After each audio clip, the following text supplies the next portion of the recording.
कृषि विज्ञान केन्द्र ठारे 29तम वैज्ञानिक उपदेष्टा मंडली बैठक अनुष्ठित।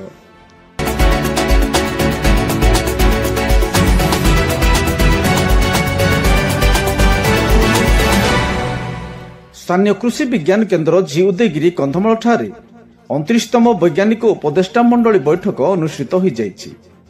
कार्यक्रम में मुख्य अतिथि भावे डॉक्टर विपिन कुमार प्रधान, डेप्यूटी डायरेक्टर संप्रसारण शिक्षा निर्देशालय भुवनेश्वर जोग देथिबा बेले ज्ञानलोक दास आंचलिक गवेषणा केन्द्र जी उदयगिरी, शांतनु नायक उपनिर्देशक उद्यान विभाग कंधमाल, प्रसन्न कुमार पात्र प्रकल्प निर्देशक जल विभाजिका कंधमाल, प्रफुल्ल कंहर जिला मत्स्य प्राणी अधिकारी, डॉक्टर सुजीत कुमार बेहेरा, डॉक्टर सुतन कुमार शतपथी, तपन कुमार वरिष्ठ वैज्ञानिक एवं मुख्य केवीके भंजनगर बौद्ध उपस्थित थिले।